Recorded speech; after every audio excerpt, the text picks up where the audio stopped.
Good afternoon, and thank you for joining this forum, where I'll go over Danfoss climate solution offering for the heating segment. I'll go from components to solutions, or from the source to supply, which we could also say from the heat pump to the hydronic side. My name is Matthieu Stoll. I've been in the HVAC industry for 17 years. I spent 7 years at Train, mainly as head of the system laboratory, briefly in quality, and then I joined Danfoss as a variable speed application expert for 3 years before I moved to marketing, and I should say upstream marketing, where I was in charge of the strategy, roadmap, and specifications of scroll compressors for air conditioning and heat pump. I had also a broader role, and I was looking at the overall roadmap of the chiller and heat pump architectures. So the uptake of the heat pump in the heating segment calls for even more optimized and smarter heating architectures. Efficiency is key for a decarbonized tomorrow, and contrary to heat pumps, whose efficiency is constant whatever the water temperature, more optimized and smarter heating architectures are now key to unleash the full potential of heat pump.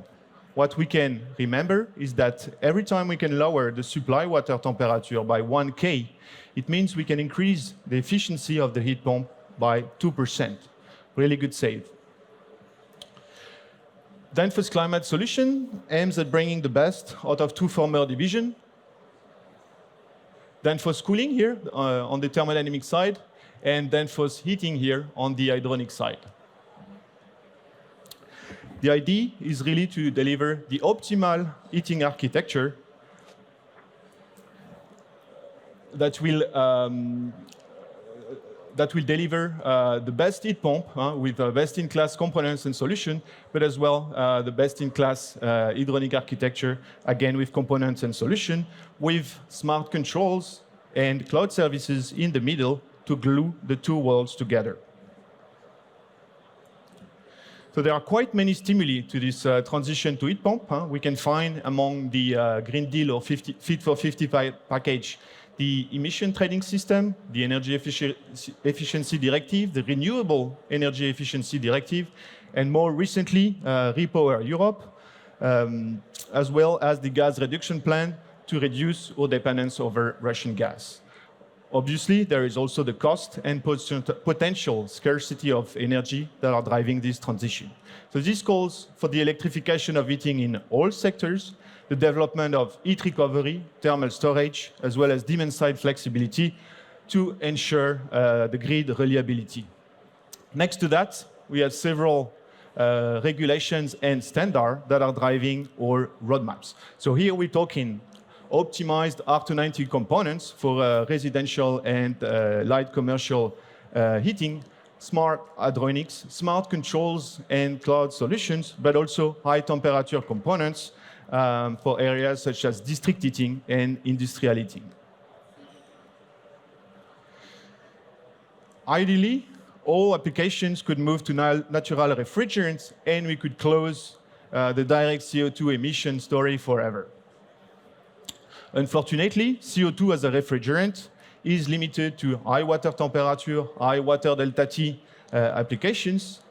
Propane is highly flammable, and not all applications are equal when it comes to flammability. So we can take the latest standard to date, the IEC 60335-2-40 edition 7, to make an assessment of the various application can fare with the new options it introduces: enhanced tightness, circulation airflow, releasable charge, or mechanical ventilation.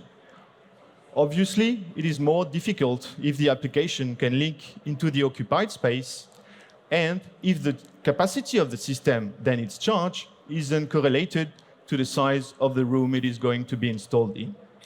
Fortunately, it is all green for residential and light commercial monoblock air-to-water heat pump, which is the application that is expected to see the highest growth in the coming years. So if we start with residential heating, Danfoss Climate Solutions is ready with R290 heat pump components and smart hydronics. So if we start with the heat pump, today we can cover more than half of the bill of material value of a residential heat pump. We've just added package variable speed compressor. We have added the more competitive rotary technology from Highly to our portfolio. We have a broad offering of breastplate heat exchanger from single wall to double wall, but also cost-driven model or other models that are more performance-driven. We have our new ETS 5M electronic expansion valve, four-way valves, hermetic filter dryers, our very new programmable controller called AllSmart. Obviously, we also have solenoid valves, non-return valves, pressure and temperature sensors, as well as pressure switches. We have a very broad portfolio of hydronic components, but here I will simply highlight those that are most relevant to the heat pump, those that will ensure optimal heat pump operation at its highest efficiency. So we have the Icon series made of manifolds and controllers that will optimize underfloor heating operation. And then we have also the Ali series that include electronic thermostatic valve, room sensors, and a gateway that have the potential to change the supply water temperature, water flow, or return water temperature game forever.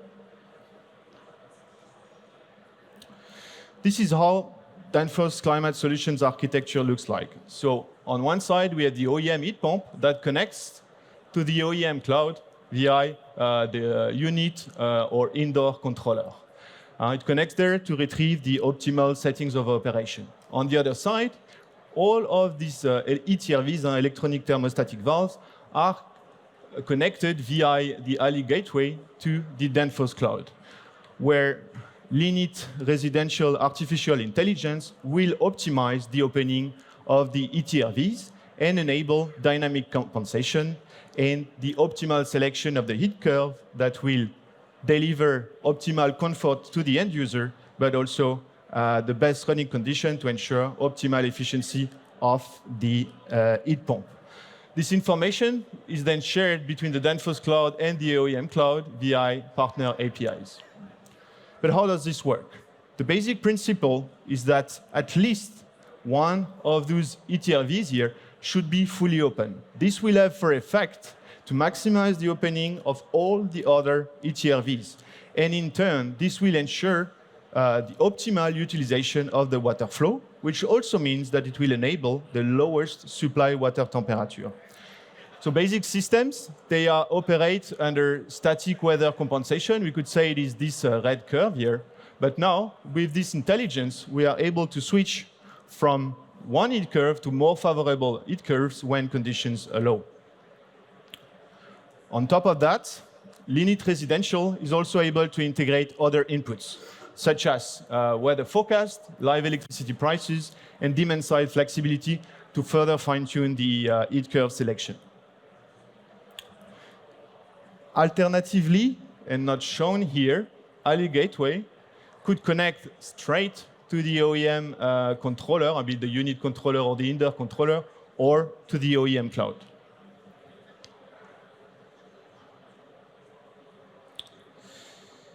A new area we are focusing on in residential heat pump is the supply of modules or sub-assembly to support OEMs who are expected to triple, if not quadruple, their current production rate within the next few years. So while the main drivers are increase of manufacturing capacity output and time to market, it is also the opportunity to help with ESG compliance and differentiation. This new offering is fully flexible and is meant to answer specific customer requirements. It can include no matter what Danfoss components, even on the hydronic side, provided the refrigerant to water condenser is included. It can be any type of assembly or mounting, and from simple brazing to more advanced techniques. This drawing here shows a concept that we are working on, comprising two main valve blocks, the upper one here, lower one here. So first, we have the four-way valve block that includes a brand new concept of a motorized and low kV four-way valve optimized for propane to really deliver best performance. So here you can see the actuator of the four-way valve, as well as fittings to attach the low and high pressure transducer and switches. We have a second valve block here that we can call the expansion valve block. It includes our new ETS5M. Actually, we can just see the coil here, the filter dryer, and in this particular case, it even includes a hot gas bypass control valve.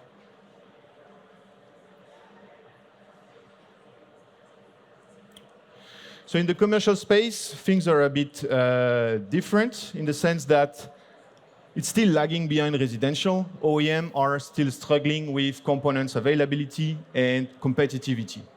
We can take, for example, compressors. Today, the offer is limited to semi-hermetic reciprocating compressors. And with our Stoll projects that are currently running, we intend to change the competitivity and efficiency game in the compressor world. So the product we are working on here is going to be called VZN. We're talking about 6 variable speed scroll models from 20 to 75 kilowatts in order to fully cover the light commercial space, otherwise up to 150 kilowatts in 2 circuits. Next to that, we are also developing 2 fixed-speed compressors as alternative for dual circuit systems. So the supply water temperature that those products will be able to deliver is 80 degrees. As far as variable speed is concerned, we are talking about a package qualification, as usual. The compressor qualified together with the Danfoss drive. And we are looking at that dual range. So the first standard range will be available by end of next year. And just 6 months later, we will come up with this enhanced vapor injection range for really the top tier systems. In that case, we are not using enhanced vapor injection to increase the operating map, as it was done with other refrigerants such as R410A or R32. It is purely about performance gains, both capacity and efficiency. Then we have our microplate heat exchanger, and we are not calling them breastplate to differentiate, because they use asymmetric dimple design that allows to reach the highest heat transfer. This has, for consequence, a better performing heat exchanger, or you can choose one or the other, a more compact footprint and a reduced refrigerant charge, which is relevant today with propane. So the full light commercial range can be covered with 3 sizes of condensers that are already available. And we are also offering evaporators for those interested into water-to-water application. Again, 3 models, and those models include what we call a mixing chamber that ensures optimal refrigerant distribution and the best performance as a consequence. Here, 2 models have yet to be released, the 39 and 118 frame that we should come up by end of 23. We also have an electronic expansion valve, brand new, dedicated for the light commercial range, called ETS8M. It's simply the big brother or sister of the ETS5M that we covered before for residential. It's going to be a B-flow, it is a B-flow valve. It features linear and S capacity curve to better fine-tune your needs. It features IMOPD, very flexible installation. Here, you can rotate the valve however you like. And we will offer both unipolar and bipolar coils. We also have our new programmable controller called AllSmart. So it features best-in-class security and connectivity. We're talking Ethernet, BACnet, CAN, and Modbus. It also features data model for easy integration to the cloud, a built-in bipolar driver, quite convenient, and modular input, output, and power expansions, as well as a click-on display. We're looking at a Q323 release. And finally, in the commercial space and the hydronic side, we have our pressure-independent control valve called ABQM. So those, they ensure optimal flow control and therefore the lowest primary flow or broadest delta T. This is the balancing part of the valve. but also together with the lowest supply water temperature. This is the connected control part of the valve, pretty much like the ETRVs that we covered just before for residential. We offer both mechanical and electronic actuators. Novocon is the digital version that enables to connect to the OEM domain controller or the BMS via BACnet or Modbus.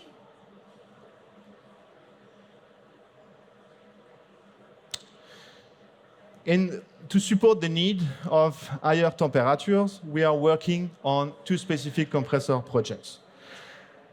First, so we have a well-known turbocore, oil-free, best-in-class efficiency compressor called TGS.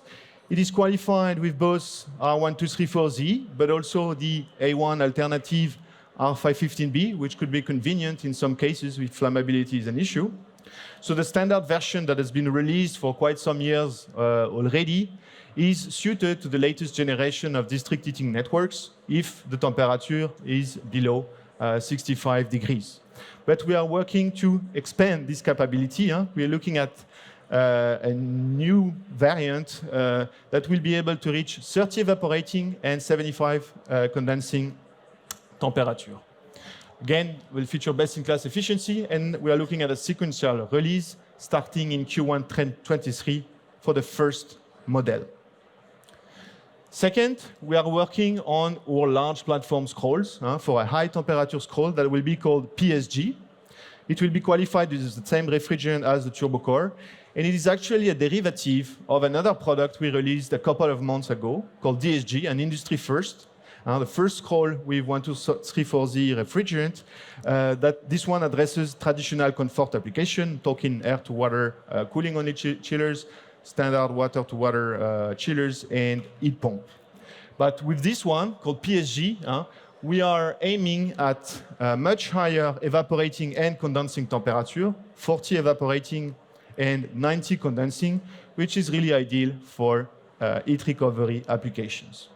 In the first phase, we will deliver two models, an 84 kilowatt and a 113 kilowatt at the specified rating point. Okay, it's a bit unusual, but here we're talking high temperature application, so quite different from what we usually look at, which means we could cover up to 600 kilowatt systems, dual circuit and trios. And here, our plan is to change completely the applied cost that is available for such compressor in this market today. So we are looking at being much more competitive than all of the competing technology that are available today, being semi-hermetic reciprocating compressor, screw compressor, centrifugal, I could even add our own turbocore in there, and regardless of the refrigerant, HFO, ammonia, or CO2. Release is expected Q3 23. And I should say that this is just the first step. There is need for much higher temperature in the industry. There are several steps. We're talking 130 degrees, 150, and as high as we can go. So we are already investigating for significantly higher temperature with much lower density HFOs, such as 1233ZD or MMZ and the other beasts that are available out there. Finally, to master the optimization of district heating, we are also offering our full Danfoss Linit suite of services. So it goes from production and distribution to the point of use. It's all about maintenance, adaptation, and prediction. We can even say proudly that today, more than 10% of the people in Finland, and Finland is not by chance, this is where Linit was born actually, are already connected to Linit building.